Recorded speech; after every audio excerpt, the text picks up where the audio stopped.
बात करेंगे मऊ जिले की, जहां पर आपको बता दें पुलिस ने बाहुबली मुख्तार अंसारी की पत्नी और बेटे और साले को भगौड़ा घोषित कर दिया है।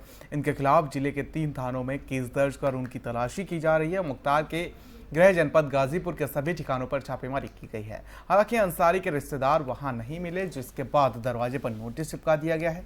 वहीं एसपी अविनाश पांडे ने कहा कि उनसे निवेदन नहीं किया गया है, बल्कि चेतावनी दी गई है कि अगर वो कोर्ट के सामने पेश नहीं होते तो फिर नियमों के अनुसार कठोर कार्रवाई की जाएगी। बता दें कि मुख्तार अंसारी का बेटा अब्बास अंसारी विधायक है।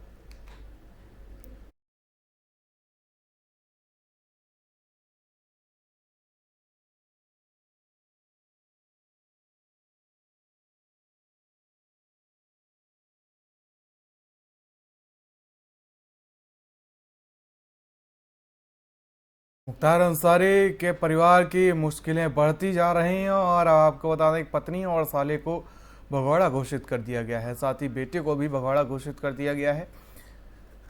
साथ ही आपको बता दें कि सुभाषपा से विधायक है मुख्तार अंसारी का बेटा अब्बास अंसारी। काफ़ी विवादों में भी रहा है और इसके बाद एक बार फिर से मुख्तार अंसारी के बेटे अब्बास अंसारी की मुश्किलें बढ़ती हुई नजर आ रही हैं। तो मुख्तार अंसारी के बेटे अब्बास अंसारी के साथ साथ उनके परिवार की मुश्किलें बढ़ती जा रही हैं। अपडेट और तमाम जानकारी के साथ हमारा संवाददाता नीरज हमारे साथ जुड़ चुके हैं लखनऊ से। नीरज, देखा जाए और समझने की कोशिश की जाए तो लगातार अब्बास अंसारी को जब से सुभाषपा से टिकट मिला है तब से, और वो विधायक बने हैं तब से, लगातार सवालों के घेरे में हैं। अगर इनके राजनीतिक इतिहास को खंगाला जाए तो बाहुबली के नाम से इनके पिताजी जाने जाते थे और उसके बाद उसी नक्शे कदम पर अब अब्बास अंसारी भी चलते हुए नजर आ रहे हैं। नीरज जी, मैं आपको बताना चाहेंगे कि जब से मुख्तार अंसारी के बेटे अब्बास अंसारी सुभाषपा से विधायक हुए हैं तब से कहीं न कहीं वो मुश्किलों से घिरते नजर आ रहे हैं। आपको बता दें कि ये इंटरनेशनल निशानेबाज भी हैं, जिसमें तो इनके ऊपर आरोप लगे हैं। उसी निशानेबाजी के तहत जो इनको लाइसेंस मिला था, उसी लाइसेंस पे इन्होंने कई हथियार खरीदे हैं, जो अभी इनके ऊपर ताजा आरोप लगा हुआ है। 12 अक्टूबर 2019 को महानगर थाने में तत्कालीन प्रभारी निरीक्षक अशोक कुमार सिंह ने अब्बास अंसारी के खिलाफ जालसाजी का एक मुकदमा भी दर्ज करवाया था। एक ही लाइसेंस पर कई असलहे खरीदने का आरोप लगा था, जिसमें 2012 में डीवीटीएल गन का लाइसेंस इन्होंने लिया था, दिल्ली के पते पर स्थानांतरित भी कराया था। बार कोर्ट के आदेश पर ये कोर्ट में हाजिर नहीं हो रहे हैं, तो आज कोर्ट ने इनके खिलाफ गैर जमानती वारंट जो है वो जारी कर दिया है, जिसको लेकर लखनऊ, मऊ, गाजीपुर और दिल्ली के इनके ठिकानों पर पुलिस की लगातार दबिश दी जा रही है। एक तरह से ये और इनका परिवार इस समय फरार है, जिसको पुलिस लगातार तलाश कर रही है। तो कहीं न कहीं मुख्तार अंसारी के बेटे सुभाषपा के विधायक अब्बास अंसारी की मुश्किलें बढ़ती नजर आ रही हैं। जी, लेकिन इस बार शिकंजा सिर्फ अब्बास अंसारी पर नहीं कसा गया है, मुख्तार अंसारी की पत्नी और उनके साले पर भी इस बार शिकंजा कसा गया है। जी, हम आपको बता दें कि इनके पुराने आपराधिक इतिहास को देखते हुए इनकी पत्नी के खिलाफ भू माफिया के अंतर्गत कार्रवाई की गई है, बेनामी संपत्तियां इनके खिलाफ हैं। तो लगातार कोर्ट में हाजिर होने की बात की जा रही है, लेकिन ये परिवार समेत इस समय कहीं गायब है, जिनको पुलिस ढूंढ नहीं पा रही है, वो कोर्ट में हाजिर भी नहीं हो रहे हैं। तो कोर्ट के आदेश से लगातार इनके ठिकानों पर दबिश दी जा रही है और संभवतः जल्द ही परिणाम सामने आएगा, इनकी गिरफ्तारी होगी।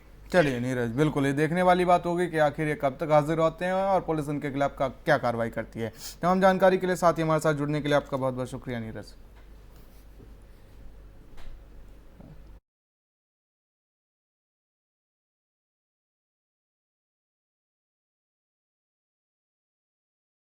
तो मायावती के भतीजे और बीएसपी के राष्ट्र कोऑर्डिनेटर आकाश आनंद ने ट्वीट कर सुभाषपा प्रमुख ओम प्रकाश राजभर पर इशारों में निशाना साध दिया। उन्होंने राजभर का नाम लिए बगैर यूपी के पूर्व सीएम मायावती के शासन, प्रशासन, अनुशासन की पूरी दुनिया भर भी तारीफ करती है और कुछ अवसरवादी लोग बहन जी के नाम के सहारे अपनी राजनीति की दुकान चलाते हैं।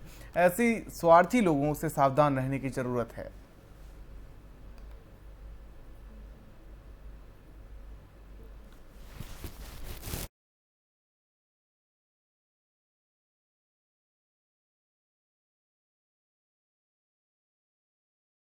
तो खबर गाजीपुर से है, जहां पर प्रदेश सरकार में कैबिनेट मंत्री संजय निषाद आज गाजीपुर के दौरे पर थे और इस दौरान उन्होंने चूल्हा पंचायत सभागार में सबसे पहले फूलन देवी और का माल्यार्पण किया और उसके बाद पत्रकारों से बातचीत की। संजय निषाद मत्स्य पालन मंत्री हैं और उनके विभाग की उपलब्धियों को बताते हुए उन्होंने कहा कि मछुआ समुदाय का वोट 70 साल से सभी पार्टियां ले रही थी, उनको दिया कुछ नहीं। मैं योगी जी, मोदी जी और नड्डा का धन्यवाद करता हूं। उन्होंने मछुआ समुदाय को 20,000 करोड़ का अनुदान दिया। जल जंगल जमीन पर पिछली सरकारों ने नीतियां अंग्रेजों के तरह बनाकर छीन लिया था। मोदी जी को धन्यवाद दूंगा कि उनकी एक सोच आई कि जब गांव में ताल, नदी और पोखरे जिंदा थे, भरे थे, तब इनका स्वास्थ्य और शिक्षा दोनों सही था। तो फिर से इनके ताल अमृत सरोवर के माध्यम से खुद रहे हैं और इनके जो ताल, इनको अनुदान देकर ये अगर अपने खेतों में महिला के नाम से अपनी जमीन अपनी महिला को लाके किराए पर लेके 10,000 लेके, मतलब हर क्षेत्रों में 25 प्रकार की योजनाएं हैं। किसी में भी ये शिक्षा होकर ये 1 तारीख से लेकर। तो वहीं अखिलेश यादव की समाजवादी पार्टी से रिश्ता टूटने के बाद शिवपाल सिंह यादव ने मंगलवार को पहली प्रेस कॉन्फ्रेंस की और अपना फ्यूचर प्लान बताया।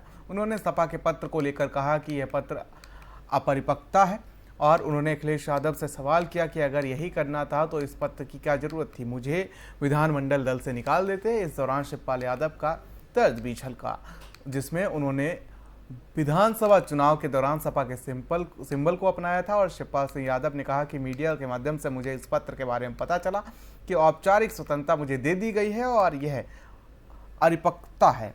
अगर यही था तो आप मुझे विधानमंडल दल से निकाल देते और पत्र की क्या जरूरत थी, क्योंकि संविधान के अनुसार हम सब स्वतंत्र हैं और इससे तो यही लगता है कि सब अपरिपक्व हैं।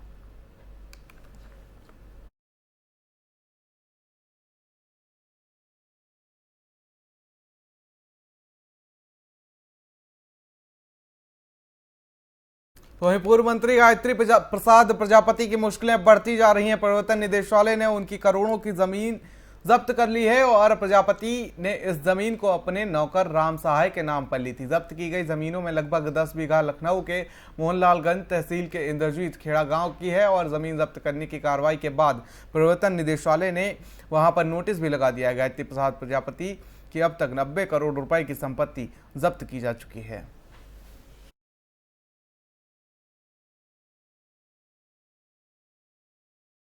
तो वहीं यूपी एसटीएफ को बड़ी कामयाबी मिली है। एसटीएफ ने बेरोजगार नवयुवकों को सरकारी नौकरी दिलाने के नाम पर करोड़ों रुपए की ठगी करने वाला गिरोह का पर्दाफाश किया है। एसटीएफ ने उत्तर प्रदेश सचिवालय का फर्जी सचिव और उसके 2 साथियों को गिरफ्तार किया गया है।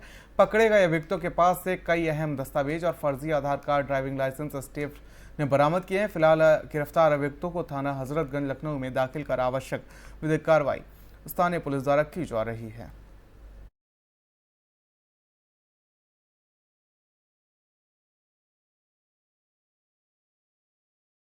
वहीं गाजीपुर के भतकुड़ा थाना इलाके के मस्तीपुर गांव में आज दिल दहला देने वाली घटना सामने आई है। गांव के पास नदी के किनारे पशु चराने गए 4 मासूम आकाशीय बिजली की चपेट में आ गए, जिसमें से 3 की मौके पर ही झुलसने से मौत हो गई, जबकि एक मासूम बुरी तरीके से झुलस गया। इस घटना से पूरे गाँव में कोहराम मचा हुआ है।